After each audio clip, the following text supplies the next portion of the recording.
সমর্থন করেন। এই মুহূর্তে আমার সঙ্গে অর্জুন সিং রয়েছেন, প্রাক্তন সাংসদ এবং বিজেপি নেতা। অর্জুন সিং এর কাছে যাবো। অর্জুন বাবু, নিশ্চিতভাবে বিহারের যে ট্রেন্ড, এটা আসন সংখ্যার কিঞ্চিত এদিক ওদিক হতে পারে, কিন্তু বিহারের ভাগ্য একরকম নির্ধারিত হয়ে গিয়েছে, এটা বোঝা যাচ্ছে।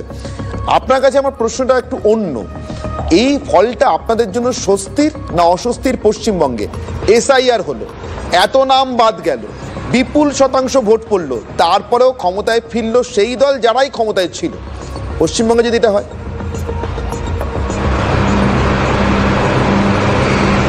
না, এসআইআর সঙ্গে নিশ্চিতভাবে পশ্চিমবাংলা আর বিহারের সিনারি আলাদা আছে। বিহারের সিনারি এসআইআর কে আপনি ওই ইলেকশন রেজাল্টের সঙ্গে যুক্ত করছেন কেন? এসআইআর মানেটা কি? এসআইআর মানে হলো যারা মারা গেছে, যারা নেই, যারা এখানে থাকে না, বা ভুয়া ভোটার বা অনুপ্রবেশকারী, যেটা আমরা সবাই বুঝতে পারছি, সেটা বিহারে হয়েছে। বিহারে এই ফলটা হবে, এটা আমরা বিহারে ঘুরেছিলাম, 7-8 দিন ছিলাম আমি, সেটা আগেও থেকে আমি বুঝতে পারছিলাম কি এরকম একটা ট্রেন্ড আসবে। বিহারের মানুষ এই জায়গা আছে, বিহারের লোকরা ওই জঙ্গল রাজকে আবার ফিরিয়ে আনবে না। কিন্তু পশ্চিমবাংলা বিহারের এসআইআর থেকে পশ্চিমবাংলা এসআইআর মধ্যে অনেক ডিফারেন্স আছে। পশ্চিমবাংলা এসআইআর মানে রিয়েলি এখানে অনুপ্রবেশকারী সংখ্যা ব্যাপকভাবে বেড়ে গেছে। এখানে বড় বড় নেতারা 3 জায়গা নাম আছে, তাদের এমএলএ এমপিদের 2 জায়গা 3 জায়গা নাম আছে, তাদের বাড়ির লোকের নাম আছে, বাড়ির লোকের বাবা মারা গেছে, মা মারা গেছে, তাদের নাম থাকছে। এখানে সরাসরি পশ্চিমবাংলা অনুপ্রবেশকারীরা ঢুকে বসে আছে, তারা ভোটার লিস্ট, আধার কার্ড সব বানিয়ে রেখে দিয়েছে। তো এসআইআর এর অনুপ্রবেশকারী যে আমরা বারবার আমাদের দল বলছে কি বাংলায় অনুপ্রবেশকারী ভরে গেছে, এই অনুপ্রবেশকারী প্রমাণও হয়েছিল।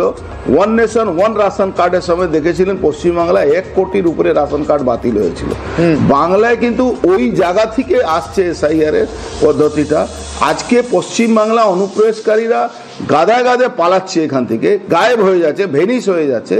নিশ্চিতভাবে পশ্চিমবাংলা এসআইআর হলে পশ্চিমবাংলা যে শাসক দল, তার বিপদ দেখা যাচ্ছে, তার বিপদ সামনে আছে। দেওয়ালে লেখা আছে কি তৃণমূল সরকারের বিপদ এখানে আসবে। বেশ, বিহারে যেটা শাসককে সাহায্য করেছে, আমি আপনার কথায় তর্কের খাতিরে ধরে নিলাম এখানে সেটা শাসকের বিরুদ্ধে যাবে, কিন্তু এসআইআর নিয়ে আপনাদের অর্থাৎ বিরোধীদের প্রচার, সেটাই কি পশ্চিমবঙ্গের নির্বাচনের একমাত্র মুদ্রা হবে? বিহারে কি তাই ছিল? আপনি তো 10 দিন প্রচার করেছেন, কি দেখে এলেন? বিহারে এসআইআর কোনো মুদ্রা ছিল না। তো বিহারে তো জঙ্গল রাজ যাতে না ফিরে যুব সমাজ বিশ্বাস আছে। আর বিহারে ডেভেলপমেন্ট আপনি কল্পনা করতে পারবেন না। বিহার আমরা আগেও গিয়েছি, এখনও যাবেন, আপনিও যদি যাবেন, বিহারের ডেভেলপমেন্টের ব্যাপারে মানে আনচ্যালেঞ্জ ডেভেলপমেন্ট যেভাবে করেছে এনডিএ সরকার, আনচ্যালেঞ্জ ডেভেলপমেন্ট আছে, ওখানে কোনো প্রশ্ন চিহ্ন না। দেখুন, বিহারে ভোটের সব থেকে বড় যেটা ইফেক্ট করেছে, পুরো বিহারের মধ্যে কেউ কোনো জাতি নিয়ে রাজনীতি করে, কেউ কোনো সম্প্রদায় নিয়ে রাজনীতি করে, কেউ হিন্দু মুসলমান নিয়ে রাজনীতি ভাবে। বিহারের একটা সার্বিক, হিন্দু হোক, মুসলিম হোক, বা এসসি হোক, এসটি হোক, একটা ভোট ব্যাংক তৈরি হয়েছে এনডিএ, যেখানে জাতপাতের বাইরে গিয়ে ভোট ব্যাংক, যেটা বিহারের জন্য, বিহারের মানুষকে আমরা ধন্যবাদ জানাবো কি জাতপাত থেকে উপরে উঠেছে বিহার।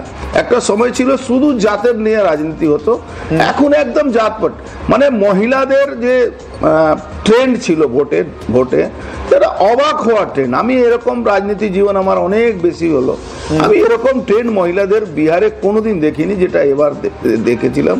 আর ইউথের মানে আরজেডি যে ভোট পেয়েছে, এই আরজেডি ভোট একদম নিশ্চিতভাবে ওই যে পুরনো লোকরা যারা ল্যান্টেনকে এখনো বিশ্বাস করে, ও ল্যান্টেন নিয়েই ঘুরবে, তাদের বাদ দিয়ে আর মুসলিম ভোট দিয়ে বাদ দিয়ে এই ভোটটা, ওখান থেকেও অনেক ভোট ইউথ যারা যাদবরা আছে তারা কিন্তু এনডিএ দিকে টার্ন আউট নিয়েছে।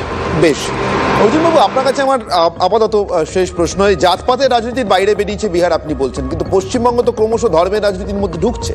হিন্দু এবং মুসলমানে ভাগ হয়ে ভোট হচ্ছে। আমি এর দায় শুধু একা বিজেপিকে দিচ্ছি এমনটা নয়, কিন্তু শাসক দলেরও নিশ্চিতভাবে দায় আছে।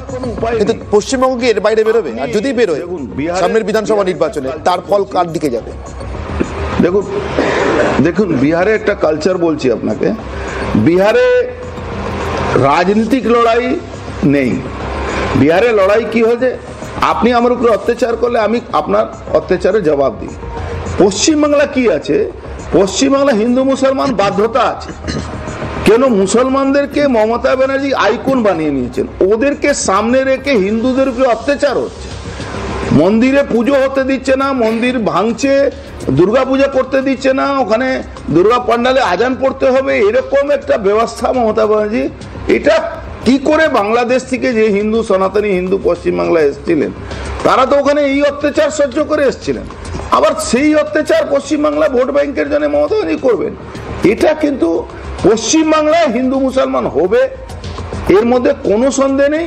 কেন মানুষ আর কোনো পথ দেখছে না, হিন্দু ভোট ভাগ হচ্ছে। কালকে আমি ওই পিকের একটা খুব ভালো কথা বলছিলাম, শুনছিলাম। পিকে বলছিল কি হিন্দু ভোট কোনোদিন বাংলায় এক হবে না। আজকে আমরা হিন্দু ভোট বাংলায় মমতা ব্যানার্জির বিরুদ্ধে হয়েছে, এটা কিন্তু দেখা যাচ্ছে, এটা কিন্তু ফিল করা যাচ্ছে। বেশ, আপাতত আপনাকে অনেক ধন্যবাদ অর্জুন বাবু আমাদের সঙ্গে সময় দেওয়ার জন্য এবং 10 দিনের যে আপনার এই প্রচারের অভিজ্ঞতা